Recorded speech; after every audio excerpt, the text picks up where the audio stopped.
We know there are many choices in internet radio, and the staff and host of LA Talk Live would like to thank you for choosing the internet's hottest destination for the most eclectic sound and invigorating talk. This is LA Talk Live. We are more than just talk. Ladies and gentlemen, you are now listening to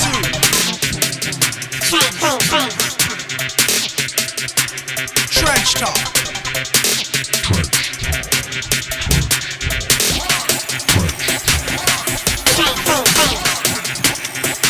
With WDC and DJ Tantrum. Woo! Yeah.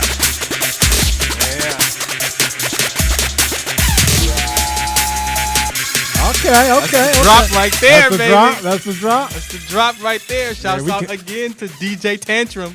All right, man. We can be kicking it in hard. For sure. Hard. Hold up. Before we go any further, I think our guest, she got one headphone like this and the other one like this. Oh, yeah, So we ain't got to, you know what I mean? We got to get it together. Going out like that. Yeah, there you go. We got to do the weed right. There you go. Outstanding. So thank you for tuning in this afternoon. This is Trench Talk. I want to thank you for coming back this weekend. I have a fantastic show for you. Got the women veterans being represented here today by Ann Duson, who's going to share her story, her military experience, the good, the bad, and the indifferent. So stay tuned for that. My man over here, can't see you. Yeah, you can see. I'm only the voice of Trench Talk, specialist 4th class Vaneric Marshal in the house. My name. I'm retired Sergeant 1st Class Farron, Dozier. So again, thank you. We got some guests here. We got a daughter and her mom here in the background. Exactly. You can't see them on camera, but we got a couple people. Yeah, in but the building. I got the mic up on the daughter, so she can speak. She can say something if she wants to say hello. something. Say hello. They heard you. Yeah. Hi. Yeah, they heard her earlier. I caught her off guard. I ain't put her directly under the bus. Right. I just put her in front of the bus. One of the tires. Yeah. by the tire, gave her a shout out. She tried to be slick. She did the drop. It was good. She did a good job, but she did it right. I said, "You got any shout outs?" She said, "All to my friends." I said, "Who friends? What friends?" She didn't want to give out no names. She's like, I got too many. They got too many. I ain't want to leave nobody out. She learned from the best. There you go. Well, wow. And I have been working on, I'm not going to say trying, because I've been working on getting Ann here since we started Trench Talk back in June. Oh, yeah? And we talked about having the women's veterans represented here at least once a month. Yeah, but before we go any further, what you got? Let's give Ann a proper intro. Oh, okay. Yeah, you know what I mean? Give us, I like that. Yeah. So I've been working on getting Ann here because she's a powerful woman in the community for our women's veterans. Has a great story, and I met Ann, off track. Like 2010, I did an event at the VA for the women's program that she has, and no idea, that it would come full circle. 3 years later, here we are. There you go. Board members together on a organization out there in Fontana. Yes. And just making a difference. So, Ann, please introduce yourself to the Ann listeners. Duson, United States Army, hoorah! Yeah. And I usually everybody knows Ann Reeder. Let's get in front of the mic. Keep in front of the mic. I recently got married, and everybody usually know me as Ann Reeder. When I created and started the Women's Veterans Unity Group, but as a private going into the United States Army, they called me Annie Gant. That's my maiden name, and it's Annie. Annie is she's psychotic a little bit. Yeah. I'm working on her, so my new name is Ann. She got some military stuff going on, but Okay. I as a child, my mom, she raised a great child, and a child headed toward college. Yeah. Had dreams, wanted to go to college. What was it like growing up in that environment back then? I grew up in a little bit of L.A., but a little bit of Southgate. I went to Southgate Junior High, Southgate High. Yeah. So, it was weird when I went to the military. Everybody say, Southgate, where's Southgate? They used to have this little song they used to do, Peter Ellis Dodge, Long Beach Freeway, Firestone exit, Southgate. Yeah, and I used to tell people that, and they used to be like, So where's Southgate? You from Compton? Yeah, I'm from Compton. Okay, that's black woman from Compton. Okay, that's right. That's cool too. But I mean, grew up great. Southgate, was that interracial back then? Well, back then it was primarily Caucasian. Okay. It was it was some African Americans, a mixture, Asians, a little mixture, a little bit of everything. But the primary back then was Caucasian when I grew up, and I'm happy with that because I was able to be exposed to a variety of cultures and a variety of people, which made it easier transition. And I didn't know it at the time when I went to the military. Yeah. Because there's a diversity of people in the military. So. Exactly.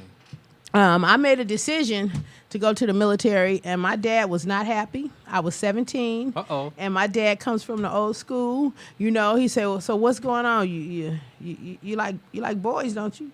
I mean, what's the problem?" Yeah. He's just one of those old school guys. But my dad always kept it real with me, but he did not want me to go to the military. Let's back up a little bit. What led up to this decision-making process that you had going on? Well, ROTC? No ROTC. Actually, I mean, I was a great student, headed for college. It really wasn't. But I had an experience. The recruiters came to the high school. Ah, there it is. They came to Southgate High School, and we out there doing I was in drill team, pep club. I was really involved. And they came to the school, and I thought I said, oh, they look good in them uniforms. That uniform just mesmerized me. Yeah. And one came over there to talk to me, and I sat there and listened to his pitch. Now I know that it is a pitch. And I listened to him, and he said, "Come down to the office and talk to me." I said, "Well, I want to go to the Air Force because I'm not going to be doing all that stuff they be doing." Yeah. So he was like, "Well, come talk to me." And I did. And I planned to go to the Air Force. That was my plan. Yeah. But I'm an only child. Okay. And I had a best friend in the world. Shout out to Kiki that didn't make it with me. Oh. She didn't quite wasn't able to do the Air Force thing. Okay. So the Army recruiter was like, "Well, y'all can come over here. Buddy system. You know how that exactly. buddy thing they throw at you, another pitch." Now, how old were you back at this time? I was 17. 17. I was 17 years old. I was just and a moms baby. had no idea my mother, she was okay with it. Oh, she was okay. Because she was like, she saw the commercials, back then, the Army's little slogan, "Be all you can be," and go to college, get out, the whole thing, which is a great draw. Yeah.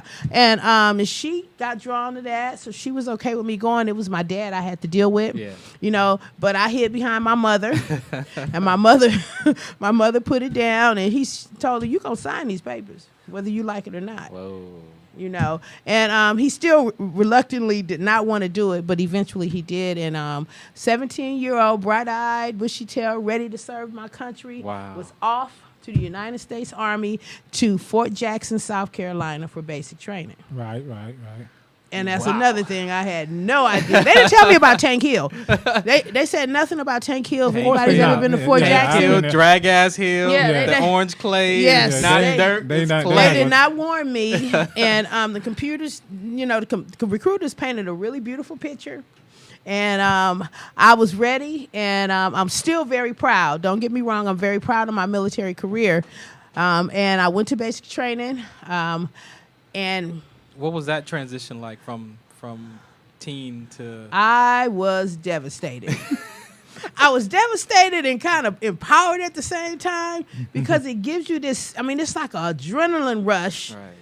Because it's a sense of power. And I was a kid, and the first time I'm out on my own. On your own, exactly. And it was just this. Away from Southgate? Away from Southgate, away from L.A., away from all the hustle and bustle of the California life, and my mom and dad. So it's like, okay. What was going through your mind when you was on the bus and the reception? I get to drink. I'm just keeping it real. I was thinking about all that stuff that my mother used to tell me not to do, but my mother was always the one that said, well, if you're going to do it at home. Yeah. I don't want nobody knock on the door and say, your child this. Right. So I'm grateful for my mother being like that. But I basically was on that bus. I was scared to death. I was full of fear. And the first thing I thought about is, well, but I can get me a drink now. Oh, and that felt right to me at the time. I mean, I was young. When you're young, you want to live life and enjoy life, and you're something new. And I was very proud to have been chosen in my head to be able to do this for my country. Yeah. Well, that's what they all do. You know, I mean, they get you hyped up. You know, everybody has that like, oh yeah, I'm going in until reality hits them, and then when you get on that bus, and then well, I don't know about y'all. They put me on the cattle bus. Yeah, you know what I mean, then it's all like. Yeah, and then there was a mind shift when I got there, and that recruiter, that drill sergeant came on the bus and started screaming and hollering. Right. And I didn't. My mind went blank. I was like, can I go back home? I wanted to go home. Then I'm like, Mama, you want to go? You want your mom? You want your dad? You want somebody to rescue you? It's like, but it was definitely something that scared the hell out of me. Yeah. When he comes on that, everybody out. And they just bam, you immediately getting shock. That's too much hair. You got too much this. Take that off. Oh, take that lipstick. Oh, no, you're not wearing that. I mean, they throwing you all these clothes, giving you shots, got you in a line like a little cattle. I was like, from a woman's point, it probably is like really like one of the worst things they ever can go through at that time. I was devastated because it was like, you ain't got no privacy. Take that off. Right. Let's keep it moving. Yeah. So I was totally out of my element and out of what society had taught me that a girl is supposed to do, or a young woman is supposed to do, or be, or listen to, or get talked to like that, or somebody up in their face. You're not supposed to do that to a girl. Right. The sugar and spice and everything nice type of concept that they teach us in our society. Well, the military squashes that. Exactly. How long was your transition? I know for like myself, it was like about a 3-week period. It became like a routine. How about for you? You know what? It pretty much became one of those survival. I was in survival mode. It was pretty much, oh shit, it's an immediate thing. You better, all that cutesy girly stuff. God. You need to get with it. Probably a week into it, once they started giving us all this uniform and the boots and size and pumps and all that, the special pumps. Telling you how you wear your hair and all this stuff and saying y'all going to Tank Hill and all. I thought I was where I was going to be when I got off that cattle. Right. No, we had a long walk, with all our gear. Exactly. Back to the barracks and to basic training and then getting our weapons and all that. It was, all of us ladies was looking at each other like, it's time to put on a new face. Right. That was really the first time that I knew I had to be something that I wasn't. Oh. It's that kicked right in really quick. It's just like when a woman has to be a mother and a daughter and a worker and this and that. That all kicked in really quick. And I was 17. I had not known that to be yet. Wow. But the military pushed me into that, like over the ledge. How about the without the parachute? Right. Yes, without it. How about the camaraderie with the women, like from the different parts of the country? How was that? Now that was empowering. Yeah. I'm telling you, it really, really was. Although you get a bunch of women together from different places, different parts of the states, and different cultures and different backgrounds and different beliefs. There was a lot of backbiting and fighting, but you know what? When it all came down to it and we started doing our training, we realized we're stuck with each other. Right. Now, either we're going to be together or we're going to fall apart together. Right. Because we're all responsible for each other, and they made it very clear. The drill sergeant made that very clear. Right. Oh, yeah. When we was all in the front leaning rest position, and it was wintertime when I went to basic training at the bottom of Tank Hill.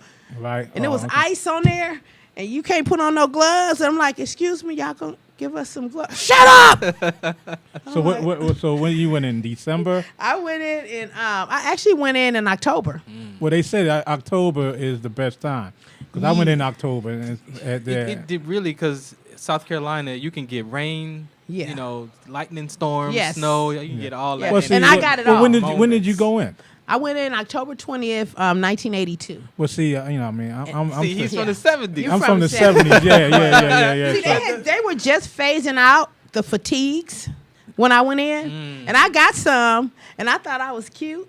because I could tuck my shirt in. I said, "Oh, this gonna be cool." Yeah, and then you came know, the camouflage. and then came those anything. BDUs and the camouflage, boogie battle dress down uniforms, uniform. camouflage came. You know, and I was like, "Okay, what? Okay, some stuff is finna." I knew then that I probably had signed up for something I had no idea that was going on.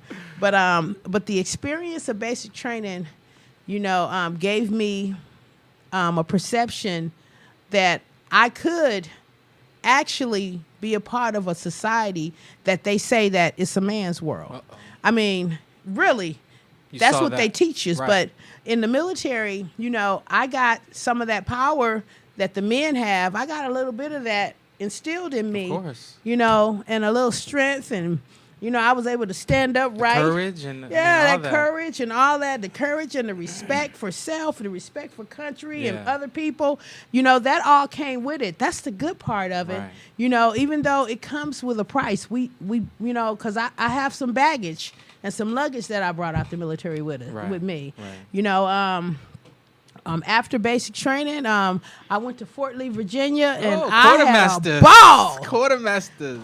I You got got there by Richmond, Petersburg. and Yeah, I got Yes. a story Yeah, about Oh Leesburg. yeah, Petersburg is Petersburg. I love you. Oh, the hot. I got me some and stories and this about one that. particular hotel we used to party at all the time, and I love you too, Howard Johnson. I do.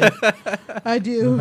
It was do. like freedom on the weekend. Oh, right? it was so much freedom. I mean, and there's so many different places. We were close to everything. You got Philly. You got. I mean, you just got everything. You got college. What is it? Hampton and college. What is it? Which one? No, Well, you got Chester, but you got everything right there. Virginia is. Howard. I mean, you got Cheney. Yeah, You got yeah. all that up there. I think I was like 20 I'm years from that old. there. I was Yeah, like I'm from 20 there. when I was there. Wow. So that was I mean, a long time ago. Yeah. Whew, that was the Myrtle good part. Beach. Yes, You I got had, Myrtle Beach. and it was not one stone unturned or one rock that did not get picked up by Private Gant at the time, because I definitely embraced me being the minority of women when it came to males. I embraced that. yeah. I liked it that I really felt good. I mean, you know, men do compliment you and they do make you feel good and they make you feel beautiful. And I love that. Yeah. As a 17-year-old,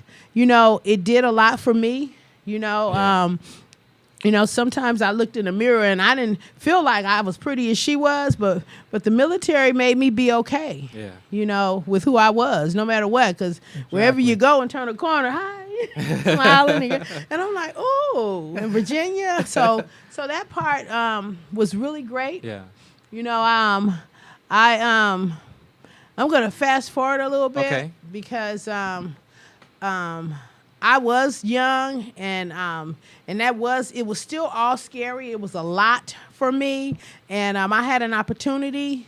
They gave me an opportunity to go back home and do National Guard, What? active duty Okay. National Guard. Really? Yeah. Well, you know, they say it ain't what you know, is who you know or who Right, you do, right. whatever way you want to spin it. But I had an opportunity, and I came back home because I was like, okay, and you know, I was at the they call it the data processing unit at the time. Wait, you was on AGR? Federal Avenue. You was AGR?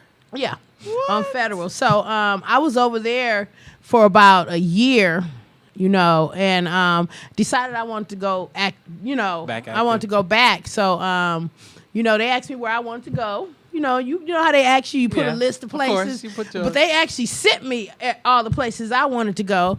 You know, I put Korea, and I put I wanted to go to Germany, and I wanted to go to Texas because I'm from Texas, but I wanted to be stationed close to my grandmother because I loved my grandmother to death. God rest her soul. But you know, and actually they sent me in those orders. Whoa. I went back and went straight to Germany. Well, no, first I went to Fort Dix. This is when things Kind of. change. Really? At Fort Dix? Yeah. At Fort Dix, I was at a holding barracks. Okay. Waiting. This is before they shut down the airport where they give you orders there and then send you over to Germany. They Right. used to do that. Okay. And at that holding barracks, I was right next to a drill sergeant school. And you know, I love my drill sergeants, but the way I can remember it now, you know, it probably is still sketchy. It's still coming back in pieces, you know. But while I was there, on fire guard, you know how they have you just sitting watching the door. Right. 3 o'clock in the morning. I know it was 3 o'clock because I had 2 more hours left. Wow. And initially, it was very hot when I got to Fort Dix. Oh my God! You know, cold blue, cold red, cold, undo cold your red, boots, undo your unblouse your boots, boots. take off your blouse, you know. And you know, since like I said, we was in a holding barracks, we really had nobody in charge of us, but somebody was in charge of us. You know how that goes in the military. So we were next to the drill sergeant school, and they used to pass by us, and they used to just throw cheap shots at us women. You know, we didn't have on our, you know, we were more exposed because it was so hot. Right. And, you know, they say little things, and, you know, a couple of them would say some racial slurs, and, you know, it was about 3 of us black women that were there. Okay. The rest were a mixture of, I think, Caucasian. We had some Asian girl, but basically they were throwing out some racial slurs, and I wasn't exempt to racial slurs. I understood that. But the fact that I was in the military and this was going on it didn't gel in my brain at the time, and I just couldn't conceive that. So we shrugged it off and went on, and they would pass by and they would put little gestures, pointing gestures, and I'm like, they not talking to me. Whoa. You know, I'm like, not pretending like I don't see them. You know, they call, you know, certain people different things that are racial profiling them, you know, like skinheads or something like that, KKK. You know, so I mean, when he was bald, the first thing I thought about was, I didn't know they had skinheads in the military. You know, this was my perception back then. You know, but it's just some very bad people in this world. I know everybody's not good people. So I was on fire guard 3 o'clock in the morning, and you know, from what I brought up, because it's been a long time ago. This was in 1984, and I went in 82. Yeah. So I'm about 19 years old now. I'm still a kid. You know, right. My perception of the military is, hey, this is my country. Yeah, I'm glad to be here. This is family. We look out for each other, and so. You know, the door flew open. Piece of duct tape was over my eyes and my mouth. And, you know, things just turned bad really quick. Wow. I thought I was going to die. You know, I was sodomized. I was raped. It was all racial. They kept saying, what do you think that you niggas in here for? You know? What you think that they put y'all nigga women in here? I mean, it was just so. I mean, I was begging for them to kill me because they told me they were gonna kill me, and you know, and there's nothing I could do about it, you know. So it was very devastating for me. They didn't kill me, and I wish they had at that time. Yeah. At that time, but they told me they were. I was so scared for my life, you know, and you know, when it was all over, I was just there. They branded me. They took something because they told me that they were going to put their mark on me like a slave because that's what I was there for. And I still have the scar today. It's a constant reminder. They can't take it off. They said it just makes things worse. But, you know, but as we go on, you'll find out that that's a part of my strength today. But, but at that time, you know, it was so devastating. I was sodomized. I was...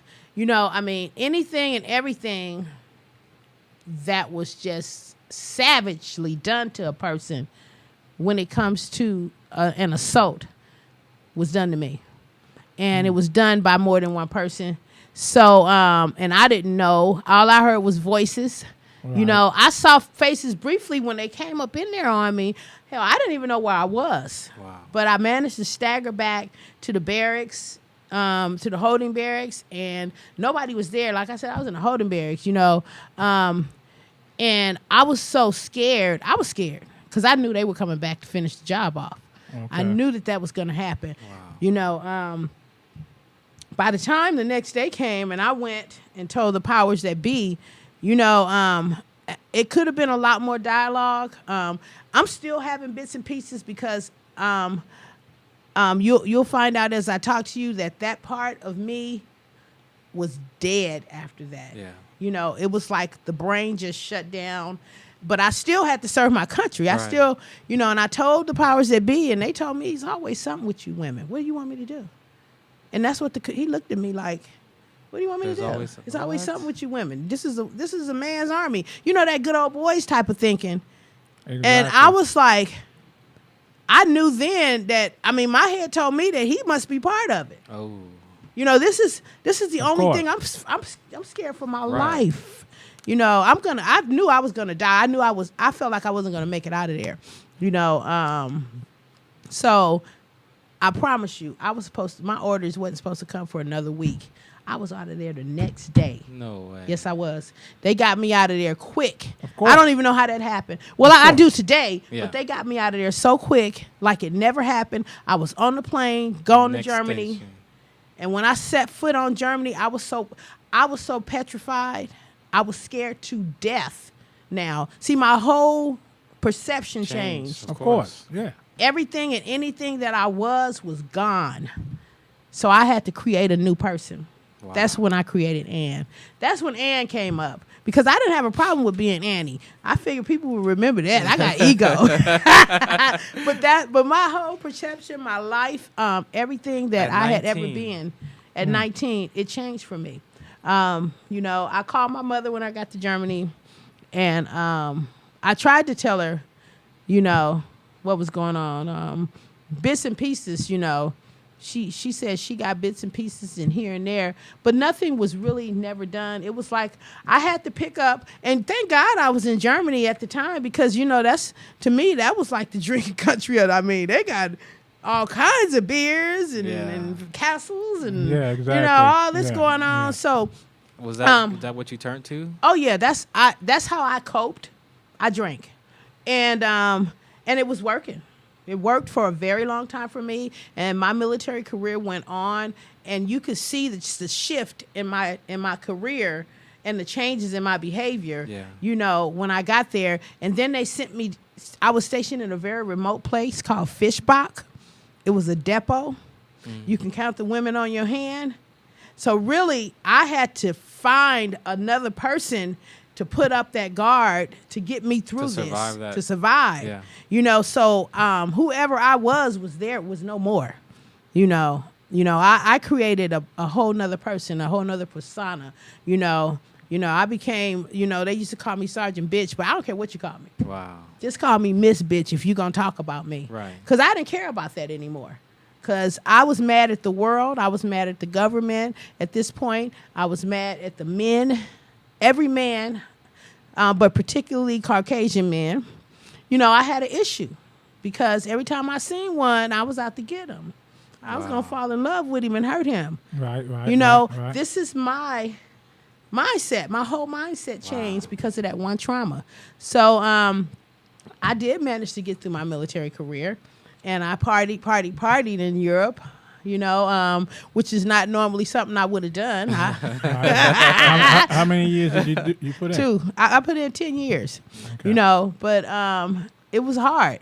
It was a very hard road for me. Did you ever try to bring that conversation back up in Germany, or you just, you just put it? Oh, yeah. But that good old boys thing is, you know what's so cold? There was nothing in my records that I even brought it up at Fort Dix. Of course not. It's not going to. Wow. Absolutely nothing. And you know what? I can live with that today. But for the past 20 years, after I got out of the military, all I could do was medicate.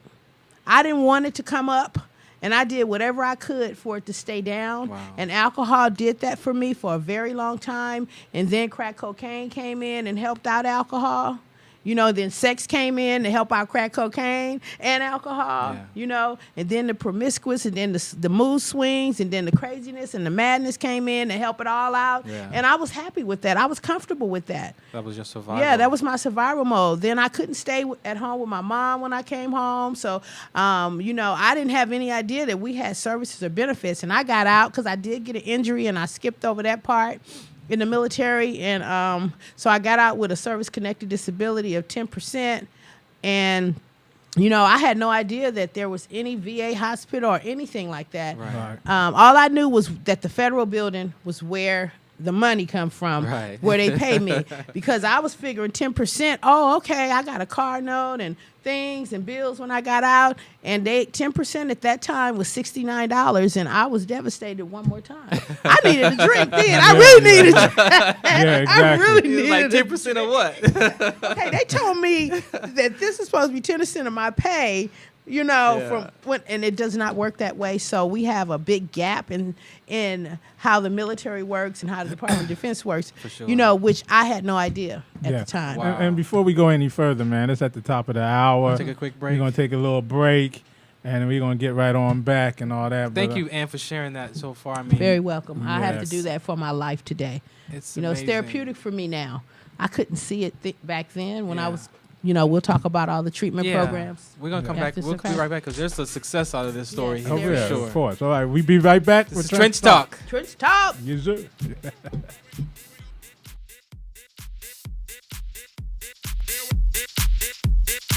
You're in the mix with DJ Alpha Q.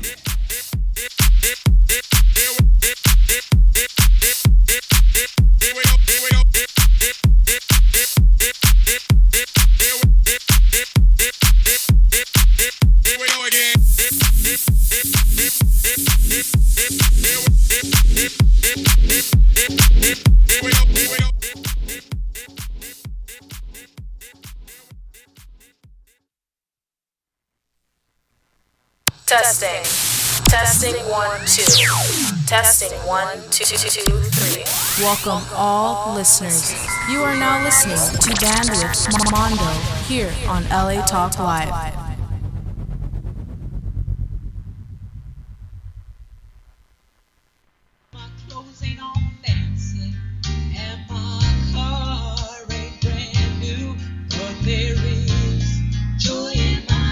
Hello, I'm Joel Ramirez And I'm Lolita Robinson Coppage, and welcome to Joy in My House on LATalkLive.com.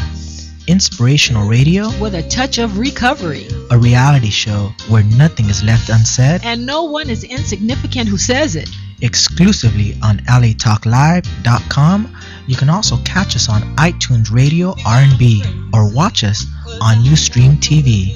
Reality radio handcrafted for your listening pleasure. This is LA Talk Live, and we are more than just talk.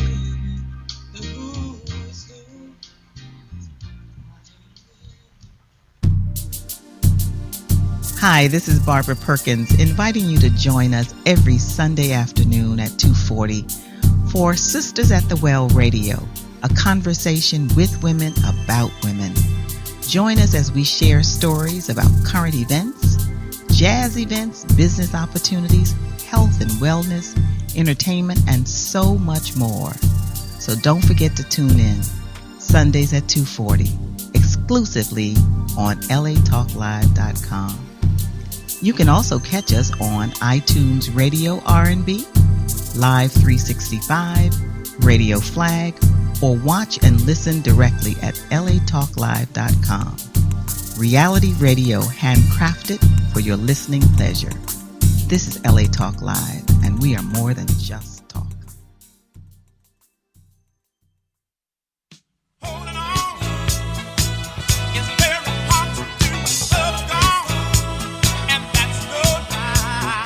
Holding on is very hard to do. Love gone.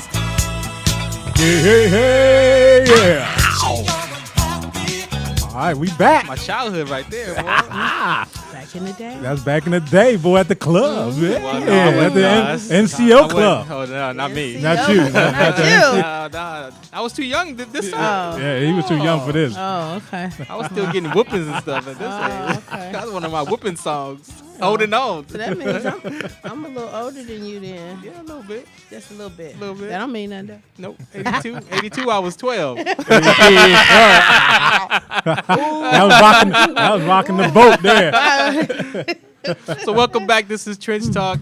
I have my very special guest, Ann Duson, here, sharing her story as a women veteran in the military, in the Army.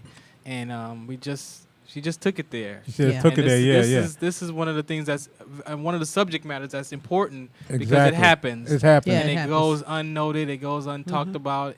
Women of trauma is a huge topic today. So, and it does verify that documentary that we went to, of Women of War. You know what I mean? Here's living proof. We have it here in the studio today. So thank you for being open to share. I am definitely open to sharing. Excuse me. I don't ever want, if I can do anything to prevent anybody, male or female, from having my experience, that's what my voice is for today. Yes. I got to the other side. We all don't make it to the other side. Exactly. So, and because I did, I'm very grateful for that. I'm very grateful to be here. Thank you, Farron, for inviting me. Thank you. You'd be surprised who you run into in our circle of vets and our circle of life. And I'm very grateful and happy to be here to share my experience and share my military life, and even the good and the bad, the bad, and the ugly. And I just want to say, whether you were in war, no war, in war, peacetime, or what, your service matters. We have those hidden wounds that nobody can see. Exactly. So, and we're all in this together. So please reach out. And that's what I'm here to make sure that a voice is heard. You shared some of the trauma experience and how you dealt with it and survived it, during your military career, and came home and still had to survive it for another, you said 20 plus years. Yeah. What was the one, when you hit the bottom, what was the one thing that had you, I'm going to tell you, it wasn't easy, because when I went for assistance, I was referred to downtown Skid Row. And I already was traumatized. But that was my first experience with services through the VA hospital. Wow. Was a referral to downtown Skid Row to the Weingart Center. And don't get me wrong, at that time, because of the stuff I brought out and what was going on in my head, it was not exactly a place for me to be, but it was some services that was there, and they didn't really have any specific services for females. So you lived? Yeah. They referred you to there to live? They had a program. Yeah, they had a program for you to live on Skid Row. Yeah. Wow. Yeah, that's where they, had some things, some things where they sent veterans down there, and, and back then, it was like being in a war zone in my head. So all I did was I did what I did when that happened to me in the military. I went back to what I know. I went in survival mode. I went into combat mode. I went into military mode, and put one foot in front of the other, and I was a bitch on wheels, pretty much. So let me get this right. So they sent you down to Skid Row for programs, for help and assistance. And thinking that will be the best place. The best place. Yeah, and that's where I was housed, and I had to walk down to the VA outpatient clinic, which had a very good program in place. Right. Nevertheless, I had to walk through hell to go down there to get there. And at the time, that's what the system had. That's where they sent me, and continued to. And it just became a revolving door for me, because I would go down there and be okay, but then I still have to go back there. And and being there and already being in a hell inside of my head, I already had Skid Row in my head. Yeah. They really, really. Right. You was conditioned for it. Right, I was already conditioned for it. Yeah, I was already in a mode, a survival mode that where anything goes. It really didn't surprise me. I wasn't shocked that I was down there, because I had already shut down mentally and emotionally. I was just in survival mode. Yeah. I was not the person that I was when I joined the military. Right. So I brought all that out with me. Of course. And I had to deal with it, so I drank.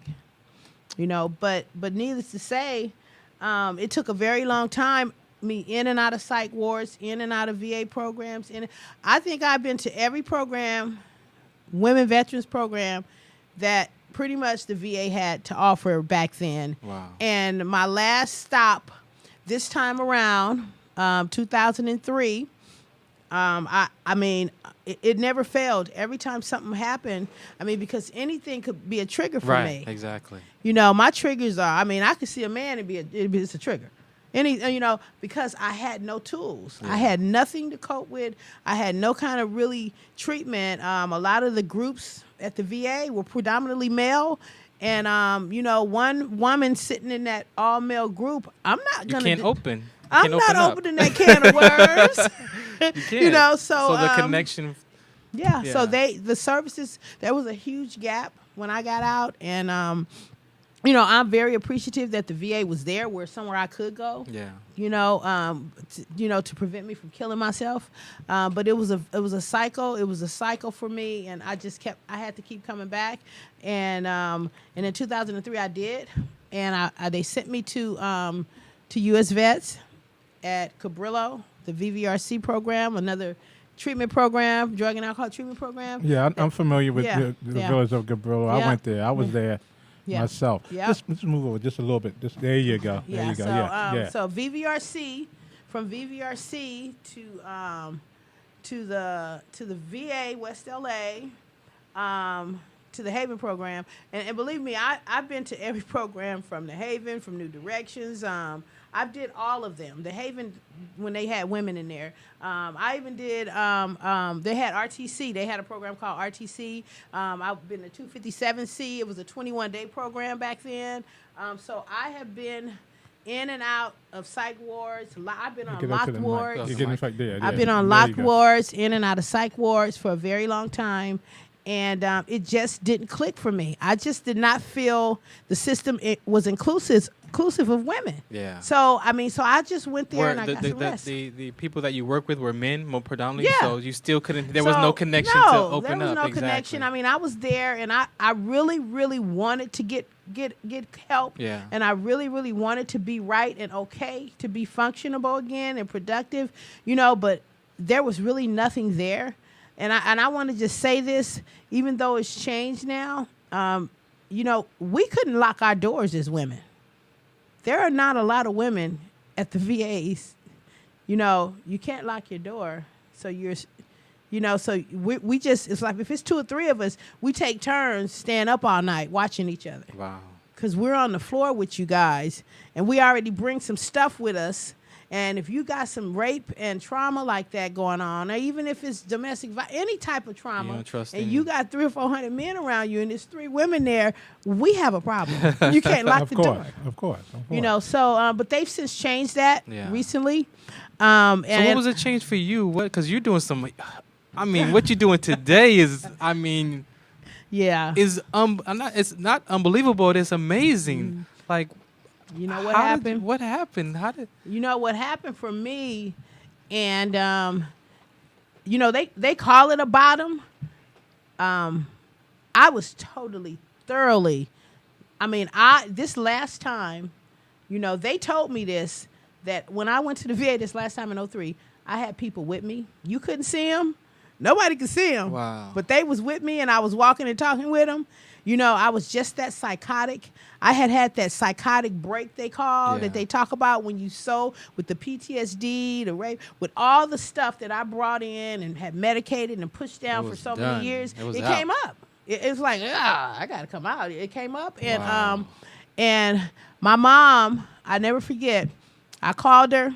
I was in a cocaine rage, just babbling and she heard come get me, and where I was at, she came and got me, laid on her couch, and they told me to come out, and they sent me over to the program, and I was I was dying, and I didn't want to die anymore.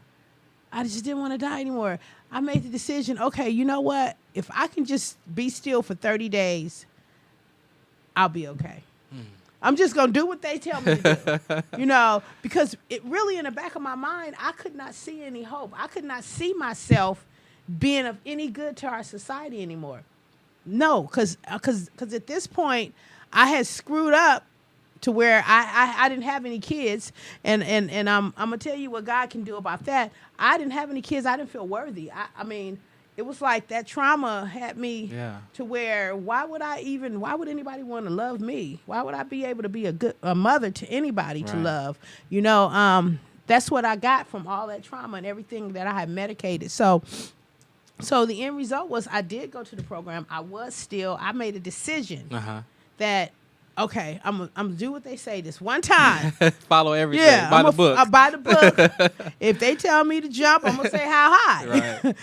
I just didn't want to die. I didn't want to feel it like that anymore. Yeah. I did not want to be the victim crying. Every time you see me, pour me a drink, and then I'm gone. Pour me a drink. Yeah, that was my.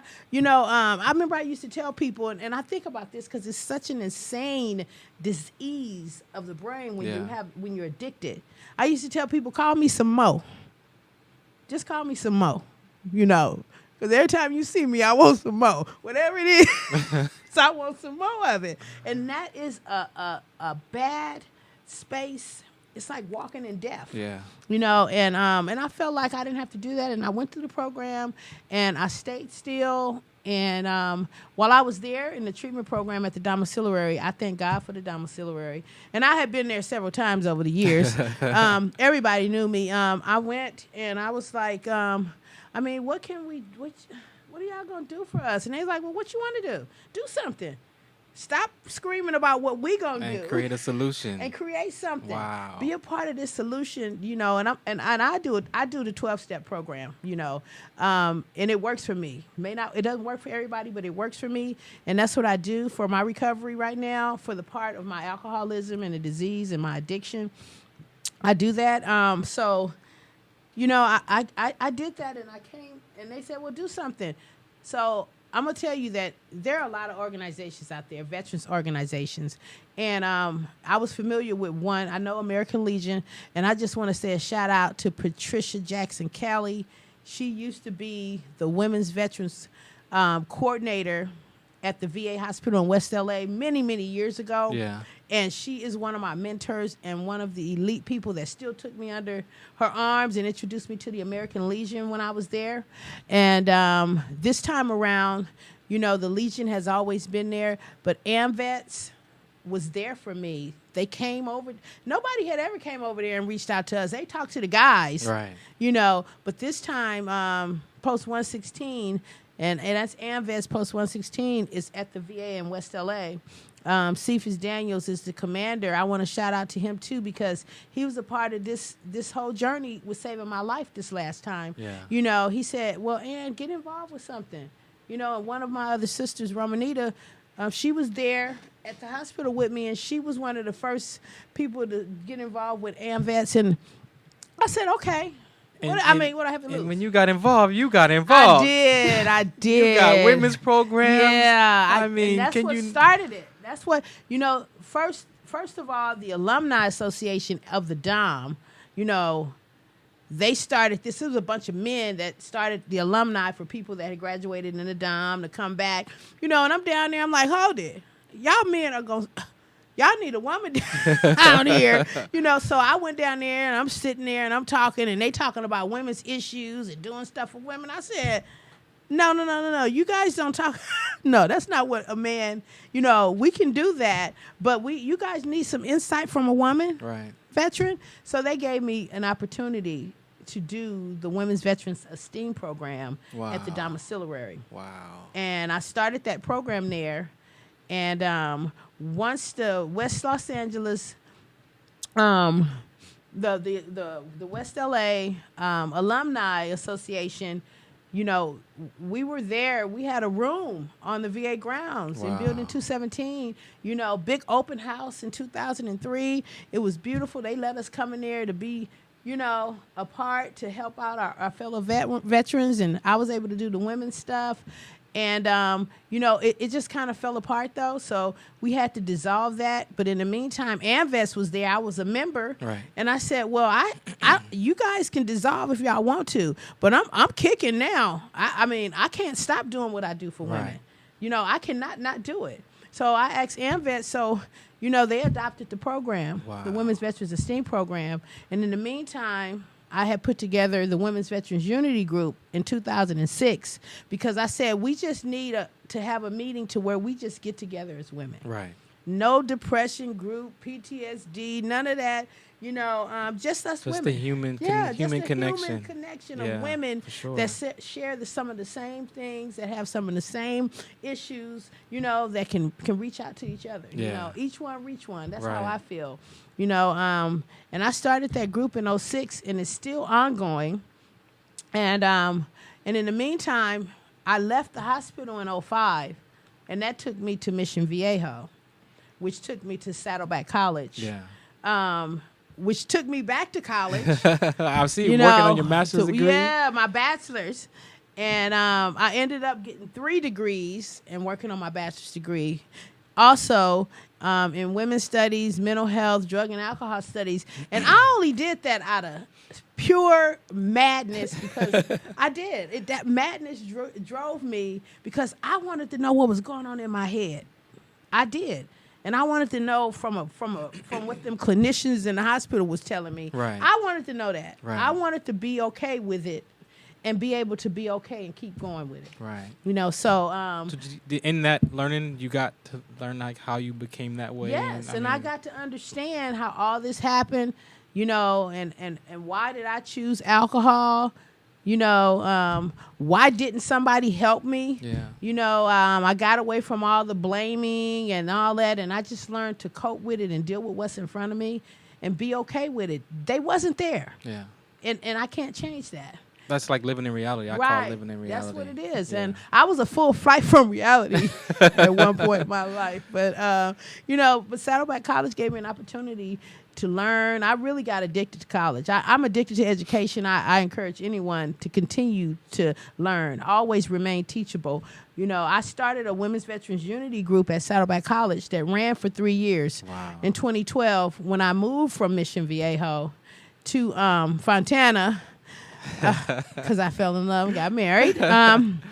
Nobody does that unless they're in love. But and I still continue to do things yearly. I do a Women's Veterans Conference, which is where I was blessed gratefully to meet Farron in 2010 at one of my conferences. That is in its 8th year. Wow. The next one, please save the date, is October 24th, 2014 for the Women Veterans Information Conference at the VA Hospital in West LA. I'll make sure that information is available. Your Thanksgiving event? And and I do Thanksgiving every year. This was the 9th year. That's what I do for my recovery. I spend my Thanksgiving at the West LA VA doing recovery things and recovery marathons, and we have a good time. We eat good. We fellowship. Thank you for allowing me to be there. Thank you for your support, for coming out for Ron. So 10 years will be next year on Thanksgiving Day. I'll be there at the VA from 8 in the morning to 8 at night. That's what I do. That's therapeutic for me. And it also lets me get to hang out with my vet brothers and sisters. Definitely. There are so many things now I'm involved with Fontana, and it just so happens me and Farron meet up again as board members for the voted veterans. as board members on the same day. On the same day. Veterans partnering with communities at the Fontana Veterans Resource Center. For sure. I do the Women's Veterans Unity Group. I'm a part of some MST, a Rise and Shine Haven, that's doing things that has to do with MST. I'm involved with a few people. We're doing a partnership with Vera's Open Arms for domestic violence. And also I am one of the Veterans Advisory Committee members for Assemblymember Cheryl Brown out of the 47th District. I mean, my life has definitely changed.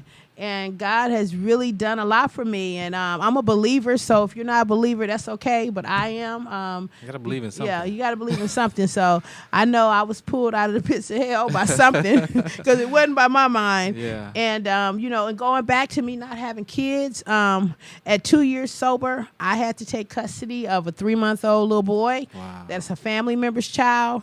He's 8 now, and I still have him. So I have an opportunity to be a parent. I have a daughter that my husband's daughter, but that's my baby. Yeah. I have an opportunity to do these things in spite of.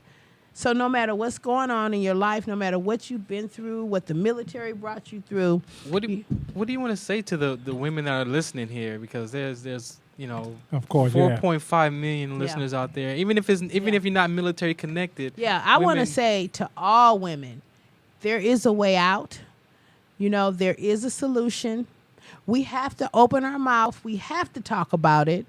We have to. You don't have to swing and sing with everybody, but you need to be able to reach out to somebody, and you have to get it out. You have to talk about it.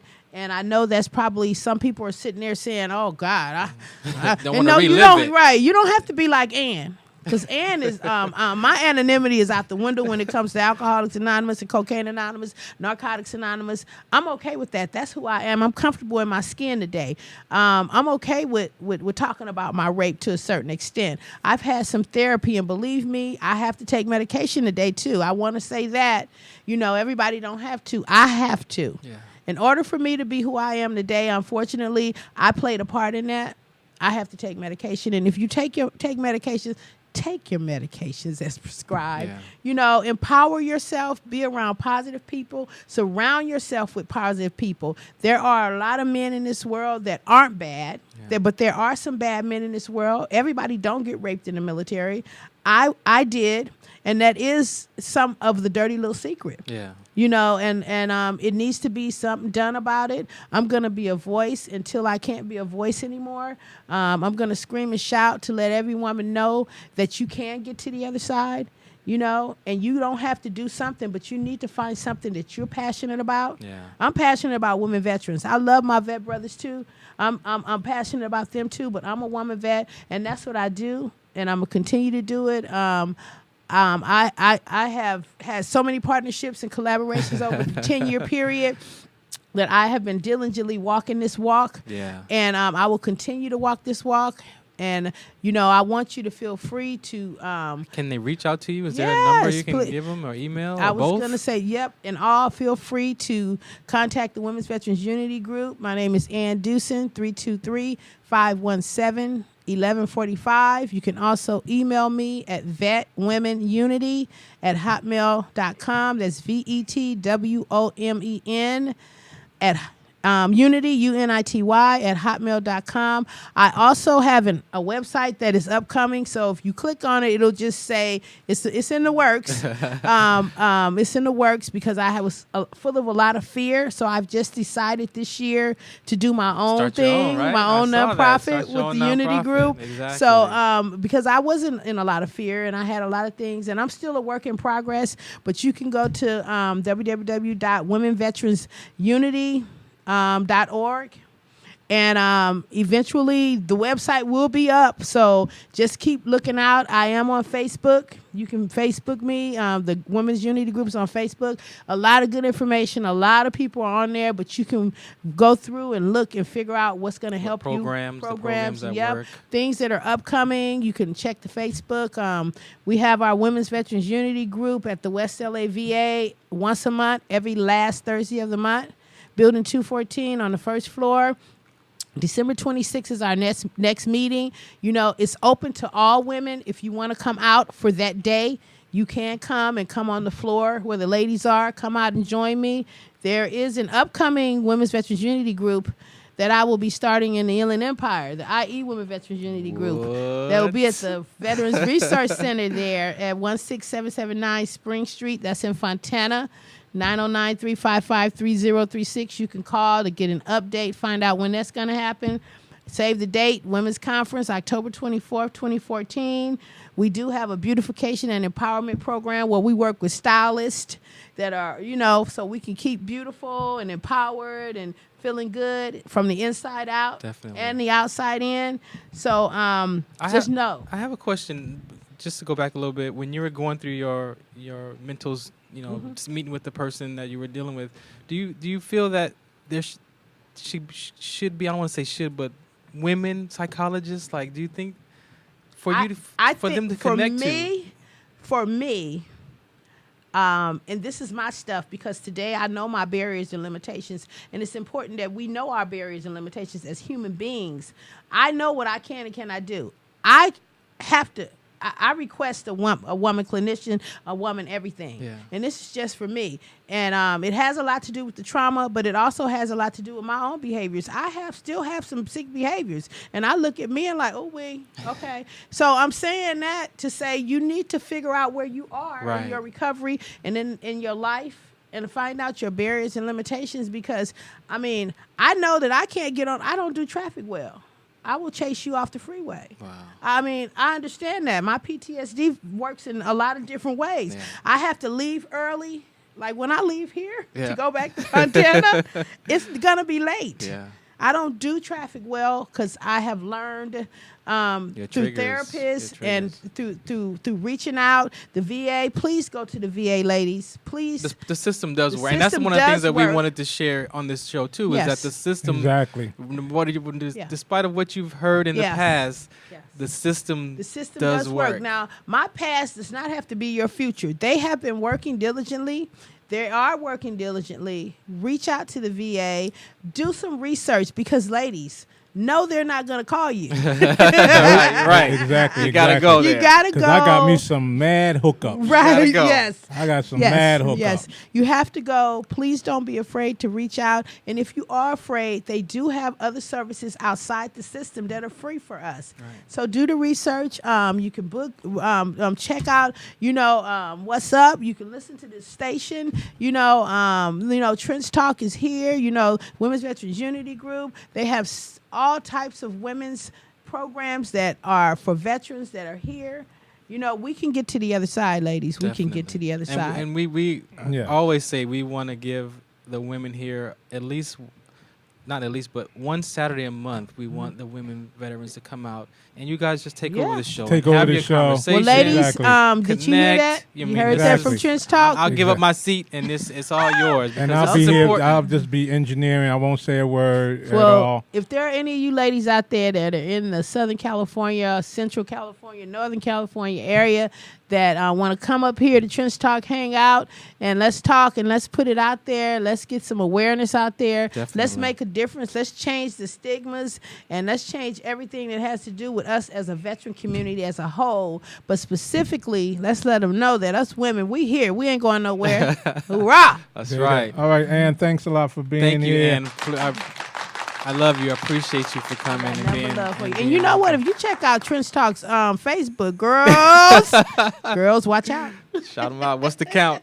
Yeah. Hey, you good, man? Yeah. I know we probably right at the limit. Yeah, we at the limit, man. A little minute over, but Thank you for your family. Thanks your mom for coming out and being a part of being your support here, and your daughter too. Thank you for coming. This is Trench Talk. This is the last show of November, but we will be back next Saturday. With December, Roy Brown. Kicking off December with Roy Brown again from Vet to Vets. Will be here talking to us on Trench Talk. So stay tuned next Saturday, 1:30, 13:30, right here on Trench Talk, Pacific Standard Time. I'm out. Hey, what's the count? Ladies, don't miss Roy. Listen up for Roy Brown. Hey, Roy Brown's the living legend. He is. Thanks for calling. Thanks. Thanks. Thank you.